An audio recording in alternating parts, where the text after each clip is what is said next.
आपकी खबर, आपका अधिकार, आप देख रहे हैं एमपी रिपोर्ट न्यूज। कर्नाटक में आज प्रधानमंत्री नरेंद्र मोदी बीजेपी के लिए कर्नाटक के चित्रदुर्ग, विजयनगर, सिंधनूर समेत कई चुनावी रैलियां करेंगे। बीजेपी का घोषणा पत्र जारी होने के बाद पीएम की ये पहली यात्रा है।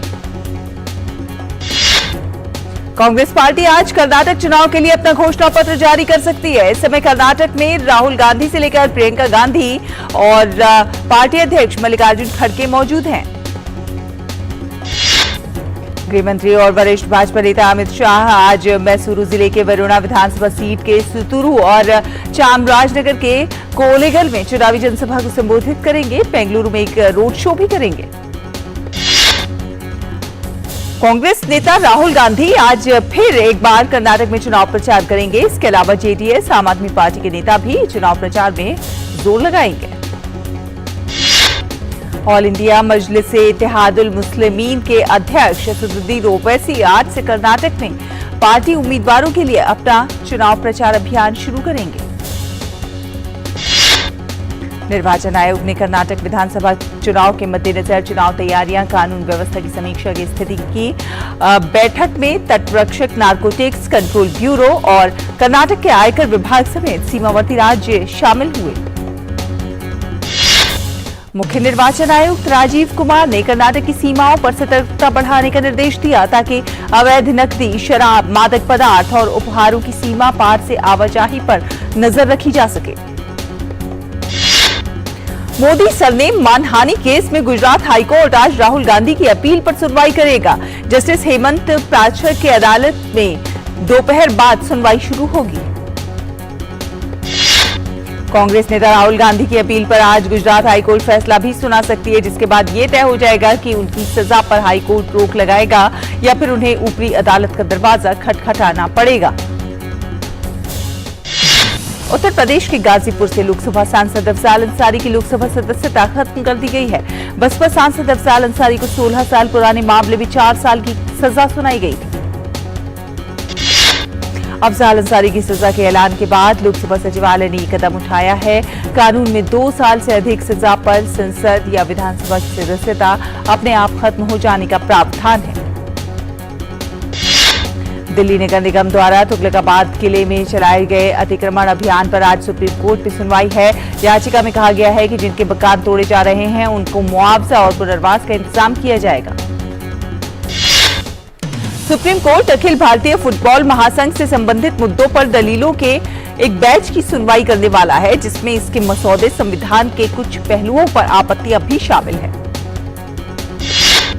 ईडी के दिल्ली शराब घोटाले मामले में दायर 2 सप्लीमेंट्री चार्जशीट पर अदालत ने संज्ञान लिया है और 10 मई को तलब किया है।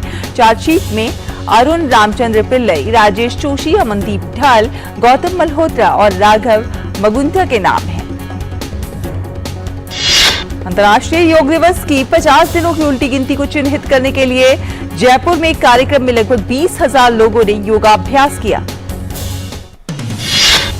जयपुर में आयोजित योग महोत्सव में कई शैक्षणिक, योग और सामाजिक संस्थाएं भी अपनी भूमिका निभा रहे हैं। इस मौके पर आयुष मंत्री सर्बानंद सोनोवाल ने सभी का आभार जताया। 50 दिवसीय योग महोत्सव के लिए राजस्थान आए केंद्रीय मंत्री सोनोवाल ने कहा कि योग से पर्यटन को बढ़ावा मिलेगा। योग राजस्थान में ग्रामीण पर्यटन को बढ़ावा देने में अहम भूमिका निभा सकता है। पद्म पुरस्कार 2024 के लिए ऑनलाइन नामांकन आज से शुरू हो गए हैं। इस साल पद्म पुरस्कारों के लिए नामांकन 15 सितंबर तक किए जा सकते हैं। गृह मंत्रालय ने कहा है कि पद्म पुरस्कारों के लिए नामांकन या सिफारिशें राष्ट्रीय पुरस्कार पोर्टल पर ऑनलाइन प्राप्त की जाएंगी। पुरस्कार की घोषणा अगले साल गणतंत्र दिवस के अवसर पर की जाएगी। वित्त मंत्री निर्मला सीतारमण दक्षिण कोरिया के इंचियोन में एशियाई विकास बैंक की 56वीं एडीबी वार्षिक बैठक में भाग लेने के लिए भारतीय प्रतिनिधिमंडल का नेतृत्व करने वाली है। कोरिया गणराज्य की यात्रा के दौरान वित्त मंत्री निर्मला सीतारमण विभिन्न देशों और अंतर्राष्ट्रीय संगठनों के साथ द्विपक्षीय संवाद भी करेंगी। वित्त मंत्री का सामुदायिक प्रवासियों के साथ चर्चा का भी कार्यक्रम है। वित्त मंत्री निर्मला सीतारमण दक्षिण कोरिया में गवर्नर्स बिजनेस की वार्षिक बैठक में शामिल होंगी। वो एशिया के उत्थान में समर्थन की नीतियों विषय पर एडीबी के गवर्नर्स सेमिनार में पैनल सदस्य बनेंगी। रक्षा मंत्री राजनाथ सिंह 3 दिवसीय मालदीव के दौरे पर हैं। राजनाथ सिंह के आगमन पर मालदीव की रक्षा मंत्री मारिया दीदी ने उनका स्वागत किया। मालदीव दौरे पर रक्षा मंत्री ने अपनी समकक्ष मारिया अहमद दीदी और विदेश मामलों के मंत्री अब्दुल्ला शाहिद के साथ द्विपक्षीय वार्ता की। इस दौरान दोनों देश के हितों से जुड़े मसलों पर भी चर्चा की गई। अपने प्रवास के दौरान रक्षा मंत्री राजनाथ सिंह मालदीव में चल रहे परियोजना स्थलों का दौरा करेंगे और साथ ही साथ प्रवासी भारतीयों से भी बातचीत करेंगे। विदेश राज्य मंत्री वी मुरलीधरन सऊदी अरब और बहरीन की यात्रा पर हैं। आज रियाद में भारतीय समुदाय के साथ बातचीत का एक सत्र होगा। नौसेना प्रमुख एडमिरल आर हरिकुमार सिंगापुर में पहले आसियान भारत समुद्री अभ्यास का उद्घाटन करेंगे। इसके जरिए भारत आसियान देशों के नौसेनाओं के बीच सहयोग बढ़ाने पर ध्यान केंद्रित होगा। हिमाचल प्रदेश में आज नगर निगम के लिए मतदान होना है। इसमें 102 उम्मीदवारों का फैसला 90,000 मतदाता करेंगे। वोटों की गिनती 4 मई को होगी। दिल्ली के मुख्यमंत्री अरविंद केजरीवाल के घर के बाहर बीजेपी का प्रदर्शन जारी है। बीजेपी की मांग है कि केजरीवाल को अपने आवास को आम जनता के लिए खोलना चाहिए ताकि वो देख सके कि मुख्यमंत्री कितने शानदार तरीके से रह रहे हैं। मध्य प्रदेश में छतरपुर जिले थाना नौगांव से लूट की घटना में पुलिस ने 4 लोगों को गिरफ्तार किया है। इसमें से 3 पॉलिटेक्निक के छात्र हैं। इनके पास से 36 लाख रुपए नगद और 50 तोले के जेवरात मिले हैं। पंजाब सरकार के सभी सरकारी दफ्तर आज सुबह 7:30 बजे खुले और दोपहर 2 बजे बंद हो जाएंगे। सीएम भगवंत मान भी सुबह अपने कार्यालय पहुंचे। पंजाब सरकार ने गर्मी के मौसम में बिजली की कमी से निपटने के लिए दफ्तरों का समय बदलने का फैसला किया है। अस्पतालों में इमरजेंसी सेवाएं 24 घंटे मिलेंगी। झारखंड के खूंटी में 1 लाख रुपए के इनामी नक्सल कमांडर सुखराम गुड़िया और रोड़े को हथियार के साथ गिरफ्तार किया गया है। इसके पास से AK-47 गोलियां, बाइक और अन्य आपत्तिजनक सामग्री मिली है। जम्मू कश्मीर में एक गैर सरकारी संगठन ने श्रीनगर में वंचित लोगों को रोजगार का साधन जुटाने के मकसद से ई-रिक्शा वितरित किए। ये रिक्शा पहाड़ी क्षेत्र की परिस्थितियों के अनुसार बनाए गए। तमिलनाडु में चिथिराई उत्सव की धूम है। इस अवसर पर मदुरई के मीनाक्षी अम्मन मंदिर को रंगीन रोशनी से सजाया गया है। लोग परंपरागत रूप से इस उत्सव को मना रहे हैं।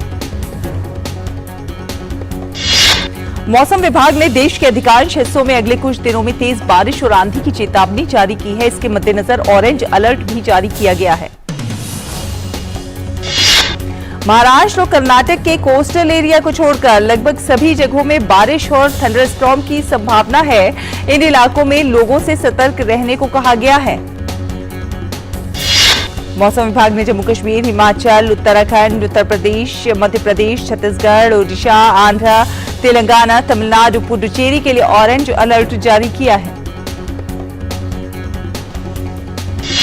शिमला में अगले 3 दिन के लिए भारी बारिश की चेतावनी दी गई है। मौसम विभाग के अनुसार पिछले 24 घंटे कांगड़ा में सबसे अधिक बारिश हुई। शिमला और जुब्बल में ओलावृष्टि भी हुई है। नए वित्त वर्ष के पहले महीने यानी कि अप्रैल में जीएसटी कलेक्शन ने पिछले सारे रिकॉर्ड तोड़ दिए हैं। सरकार की ओर से जारी आंकड़ों के मुताबिक अप्रैल में जीएसटी कलेक्शन 1.87 लाख करोड़ रुपए रहा, जो अब तक का सर्वाधिक मासिक संग्रह है।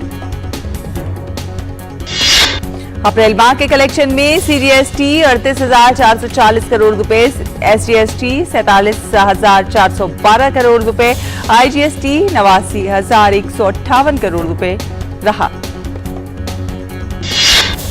लगातार 13 महीनों से मासिक जीएसटी कलेक्शन 1.40 लाख करोड़ रुपए से अधिक है। वहीं जीएसटी लागू होने के बाद से तीसरी बार कलेक्शन 1.60 लाख करोड़ रुपए की सीमा के पार पहुंचा है। प्रधानमंत्री नरेंद्र मोदी ने जीएसटी के रिकॉर्ड कलेक्शन पर खुशी व्यक्त की है। उन्होंने ट्वीट करके कहा है कि भारतीय अर्थव्यवस्था के लिए बड़ी खुशखबरी, कम कर दरों के बावजूद बढ़ता कर संग्रह इस बात की सफलता को दर्शाता है कि जीएसटी ने एकीकरण और अनुपालन को कैसे बढ़ाया। देश में कोयला उत्पादन के क्षेत्र में अप्रैल 2023 के महीने के दौरान उच्चतम कोयला बाहर निकालने का नया रिकॉर्ड बना है। देश में अप्रैल 2022 के दौरान 67.20 मिलियन टन की तुलना में 8.67% की वृद्धि के साथ 73.02 मिलियन टन कोयले का उत्पादन किया है। कोल इंडिया लिमिटेड ने अप्रैल 2023 में 57.57 मिलियन टन का उत्पादन दर्ज किया है, जबकि अप्रैल 2022 में 53.47 मिलियन टन कोयला बाहर आया था। कुल कोयले की रवानगी में अप्रैल 2022 के दौरान 71.99 मिलियन टन के मुकाबले 11.76% की तेजी दर्ज की गई है, जो कि अप्रैल 2023 में 80.45 मिलियन टन तक हो गई है।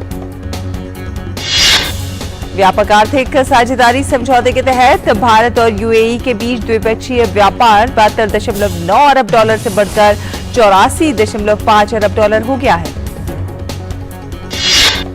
भारत का घरेलू हवाई यातायात कोविड के पहले के औसत को पार कर नई ऊंचाइयों पर पहुंच गया है। रविवार को कुल 4,56,000 से अधिक यात्रियों ने 2,978 विमानों के माध्यम से यात्रा की। नीति आयोग ने संयुक्त राष्ट्र विकास कार्यक्रम के साथ मिलकर सामाजिक क्षेत्र में बेहतरीन पद्धतियों सारांश 2023 को जारी किया।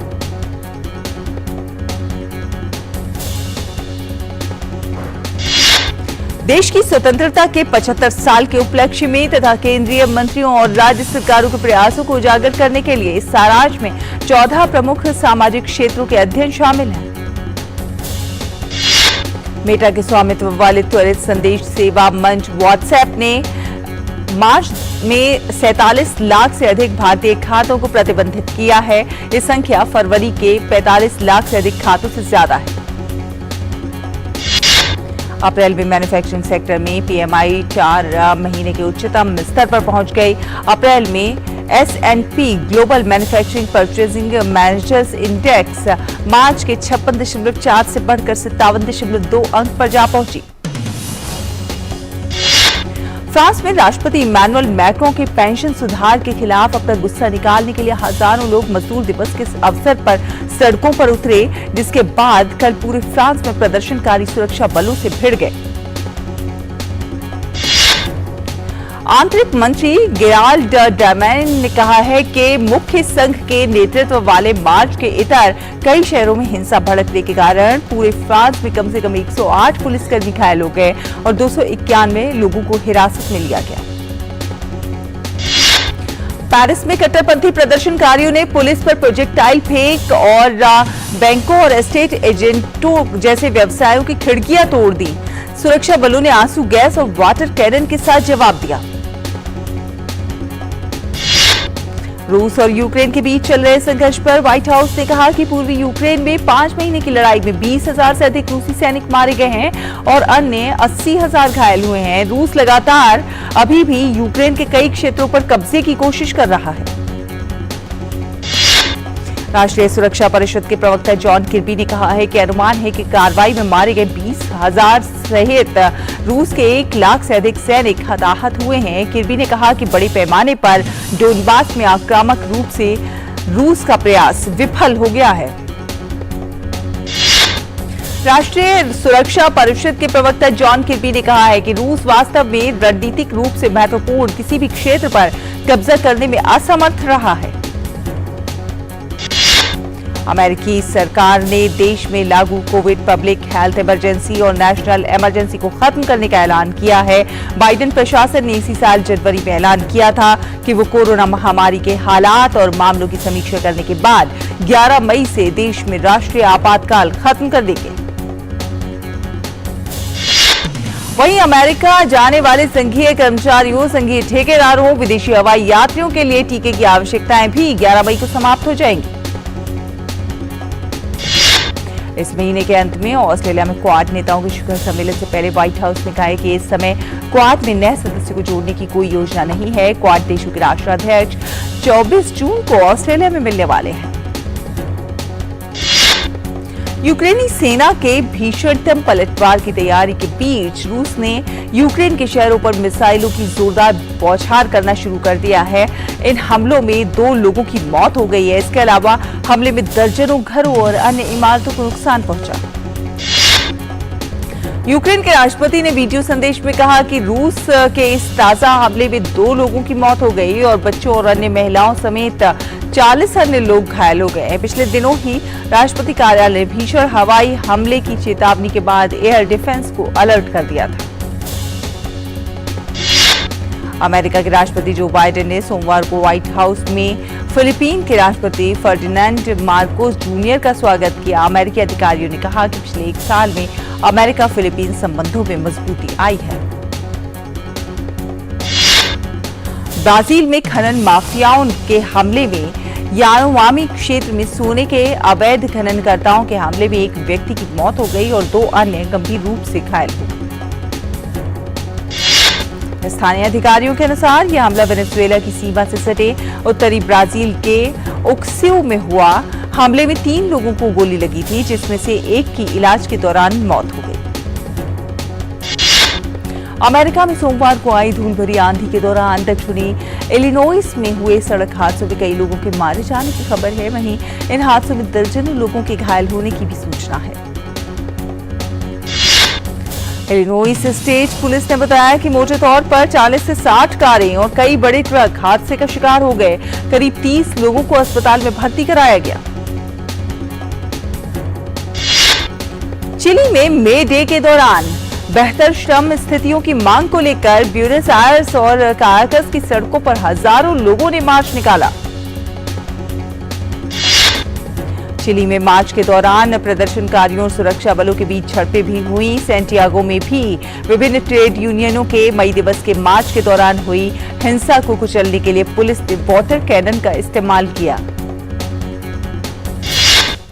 बुल्गारिया के प्रोसिक्यूटर जनरल एक जानलेवा हमले में बाल बाल बच गए। दरअसल क्वात्सिवित्स गांव के पास प्रोसिक्यूटर जनरल इवान गेशेव की कार के गुजरने के दौरान ये विस्फोट हो गया, जिसमें वो बाल बाल बचे।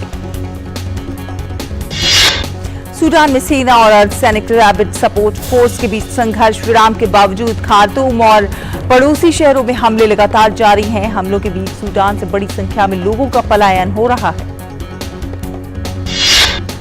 दोनों पक्षों के बीच संघर्ष विराम और 3 दिन बढ़ाने की सहमति के बावजूद लड़ाई तेज हो गई है। इस संघर्ष में 500 से अधिक लोगों के मारे जाने की खबर है। माना जा रहा है कि मृतकों की संख्या इससे कहीं अधिक है।